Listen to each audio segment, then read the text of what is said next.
We believe that all men are created equal. To the magnificent mosaic that is America. From radio beacon to radio beacon. I have a dream today. Change has come to America. Believe me. Help is on the way. Knock, knock. Who's there? It's a figment of your imagination. Randi Rhodes Show. Turn up your mind. From the moment he heard Stormy Daniels was shopping a story about a long-denied sexual tryst with Donald Trump, Michael Cohen said he knew it would be catastrophic for the 2016 campaign. He said Trump knew it too. Women will hate me, Cohen recalled Trump saying. Guys may think it's cool, but this is going to be a disaster for the campaign. The Access Hollywood tape had already become public. Trump heard boasting of groping women. When you're a star, they let you do it. You can do anything. Cohen testified Trump told him to spin it, and the spin that he wanted to put on it was that this is locker room talk, something that Melania had recommended. Seated at the defense table, Trump appeared to make a face when he heard that, one of his few reactions to Cohen's testimony. For much of it, Trump shut his eyes in seeming disinterest. Cohen recalled asking how Melania Trump was taking the news about Stormy Daniels, and Cohen recalled Trump saying, "Don't worry, how long do you think I will be on the market for? Not long." Nice. Prosecutor Susan Hoffinger asked, "What did you understand that to mean?" Cohen responded, he wasn't thinking about Melania. This was all about the campaign. When it became evident Daniels was prepared to go public, Cohen said Trump instructed him to pay her off. Just do it, Cohen recalled Trump telling him, "Don't worry about it. You will get the money back." But before he wired the money, Cohen said he called Trump again. The jury saw a record of the calls. "I wanted to ensure that once again he approved what I was doing because I required approval from him on all of this," Cohen said. Everything required Mr. Trump's sign-off. On top of that, I wanted the money back. After the election, Cohen said Trump signed off on a monthly reimbursement schedule. He approved it, Cohen said. It was just before the inauguration, and Cohen quoted Trump saying, "This is going to be one heck of a ride in D.C." Prosecutors are out to show the reimbursements Cohen said Trump authorized were improperly and falsely characterized as legal expenses. Cohen's recollections of the things Trump said are powerful evidence. He's the only witness that can deliver it. And while there are call logs to back him up, for the most part, George, the jury is left to take Cohen at his word, and the defense is waiting to test his composure and credibility. Oh, my God. Do you remember a time, a gentler time, a more copacetic time, a more tranquil time when just that behavior alone would be enough to get the entire United States to say, you lost my vote? Do you remember that? Do you remember a time when, women could not sleep in the same beds with their husband on the TV?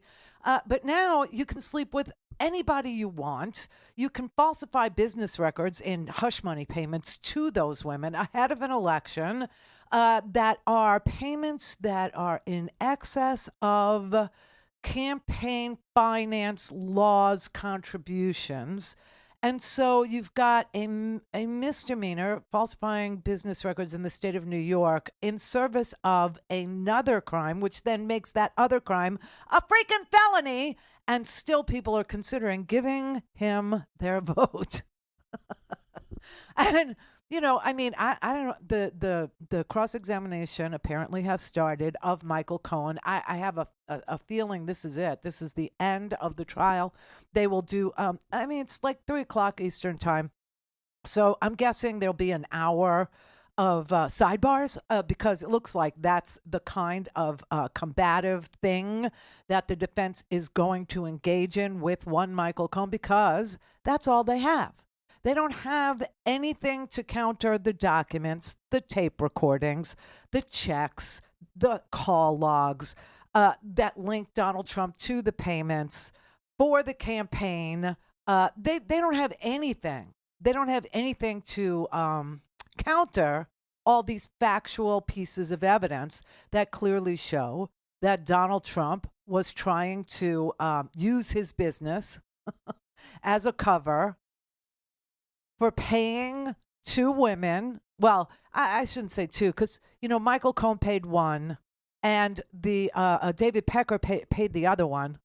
So, and Donald Trump was forced Like, he wasn't really into it, but he was forced to pay Michael Cohen back, which is why Michael Cohen was not invited to the White House. That's why Michael Cohen was not made chief of staff.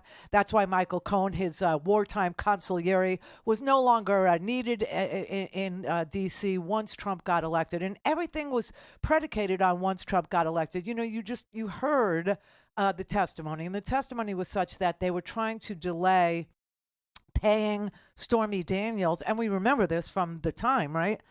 They were trying to delay paying Stormy Daniels the money to keep her quiet ahead of the election when her story was valuable, right? I mean, this happened in 2006, as you know. And she didn't, like I said, everybody understands Stormy had only one person that she ever slept with that she was ashamed of, and it was Donald Trump. And so she didn't tell a whole lot of people about it. And then 2016 comes, the Access Hollywood tape comes. Stormy Daniels realizes that her story is valuable. She starts shopping it around, right? David Pecker, obviously, at the National Enquirer, gets the news. He notifies his buddy, Donald Trump, who he was putting unfavorable articles into that newspaper, against anybody who would compete with Donald Trump, like Ted Cruz, right? His dad, killed Kennedy, and Hillary Clinton, with the thick glasses. She's about to die. She's passing out without explanation. She's on her last legs. Oh, and by the way, she smells like sulfur, and so does Barack Obama, and the devil is in them, this kind of stuff. But now, Pecker calls and says, there's women after this Access Hollywood tape. What do you want to do? And he tells Michael Cohen, go pay them. Tells David Pecker he should pay Stormy Daniels because I'm not a bank. I'm not paying her. Okay? You do it. This is what the man who eventually became the president of the United States was discussing, and then saying, you know what, let's not pay her right away. Let Michael do it. Because if the election goes my way, I don't really care anymore. And if the election doesn't go my way, I don't really care anymore.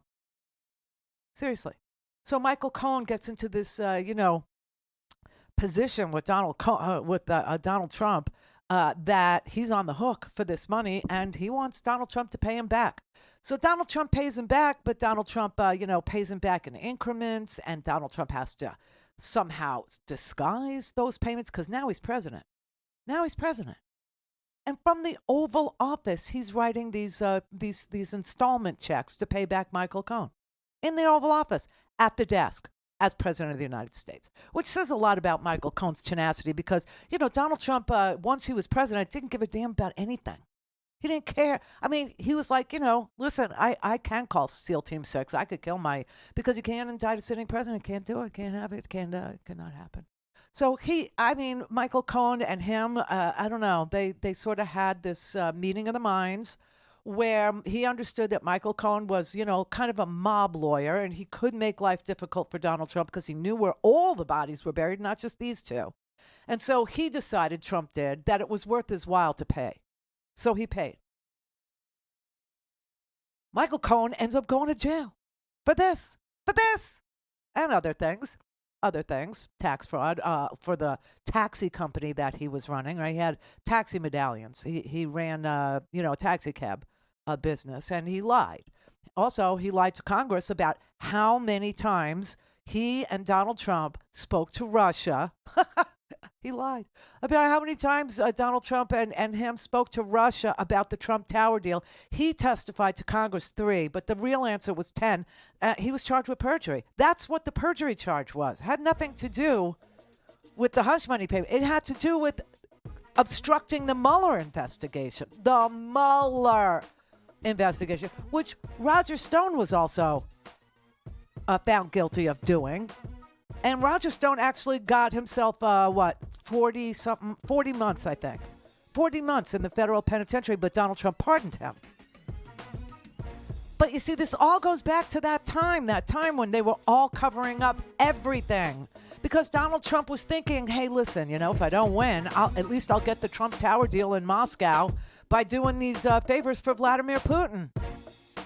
And Roger Stone was, calling Julian Assange going, hey, don't worry, I got you back. You're a journalist. Doesn't matter that the Russians hacked into the DNC and gave you this stuff. Doesn't matter. You're a journalist. You can publish whatever you want. It doesn't matter how you got it. Don't have time to listen to the live show? Want to hear more on your schedule? Go to randyrhodes.com and buy a stinking podcast.